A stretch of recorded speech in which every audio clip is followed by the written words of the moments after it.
solve solve these equations if possible, and it says each time be sure you have found all possible solutions. Check your solutions. So typically it's that when I square things or I am taking the absolute value of things, that I should think about the fact that I could have two things. I could have the positive or the negative. So for example, in A, yes, I'm squaring something to get the number 49. So I'm kind of deploying this, without saying it, employing this look inside method, right? This x plus 4 has to be the number 7. It must be 7. Or it could be negative 7, right? Because when I square 7 or when I square negative 7, both produce the number 49. So 7 squared is 49 and negative 7 squared is 49. So that means that this x plus 4 is either 7 or the x plus 4 is negative 7. So in each of these cases, I just take away 7 units. So x is either equal to 3 or x is 7, 8, 9, 10, negative 11. And again, if I run both of those numbers into that original problem, 3 plus 4 is 7, definitely. 7 squared is 49, so this definitely checks. And negative 11 plus 4 would be negative 10, negative 9, negative 8, negative 7, and negative 7 squared is 49. So both of those produce the correct answer. Let's look at B. On B, I'm going to begin by dividing both sides of that by 3. So I have this square root of this x plus 2, and that equals, x plus the number 2, and that equals 12 divided by 3, which is 4. Well, if I'm taking the square root of something and I'm getting an answer of 4, looking inside, I know that this x plus 2 must be the value of, I'm taking the square root of something. The square root of something I'm getting 4. This thing inside has to be the number 16, right? So the x plus 2 must be 16. That means that the x must be the number 14. 14 plus 2 is 16. Square root of 16 is 4. Now, the plus or minus is not in play here because the square root of negative 16 is not 4, right? We've discussed that in class a few times. Let's look at C. On C, oh my gosh, clearly the first thing I want to do with this is I want to multiply both sides by 10x. I want to bust up this fraction.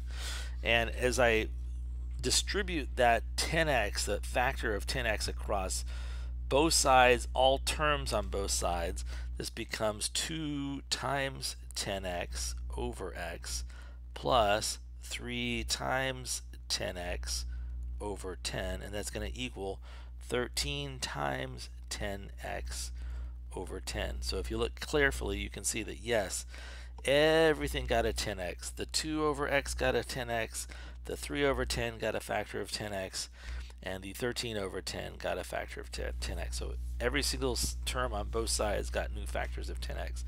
Now when I clean this up, there is a giant 1 here of x over x. So this leaves me with just the number 20. 2 times 10 is 20. Plus, this has a giant 1 of 10 over 10, which is going to give me 3x. And then this also has a giant 1 in the form of 10 over 10. So this is going to give me 13x. Therefore, if I take away 3 x's from both sides, I get that 20 is equal to, yes, it is 10x. 13x minus 3x is 10x. And if I divide both sides by 2, I get that certainly 2 is the value of x. X is 2.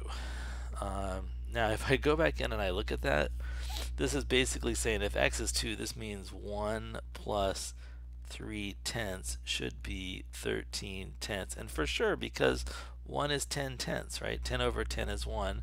10/10 plus 3/10 is 13/10, so that checks.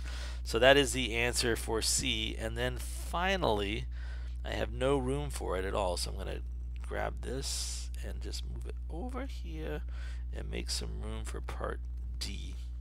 And D says, again, solving for x. I'm not going to distribute that 5, although we could do that. Instead, I'm going to take away 2 from both sides, so I get 5 plus 2x minus 1 equals, let's see, 13 plus 2 is 15, right? 13, 14, 15. Then if I divide both sides by 5, this side is divided by 5 and this side is divided by 5. There is a giant 1 in the form of this 5 over 5. So this becomes just a 2x minus 1 equals 3. Therefore 2x is 4 and x must be 2. So in part D, x should be 2, and when I check it by putting a 2 right there, I get 2 times 2 is 4, 4 minus 1 is 3, 3 times the 5 is 15, and 15 minus 2 is 13. So yeah, definitely plugging this in to that equation does produce an outcome of 13. 2 makes both sides of that equation equal to 13.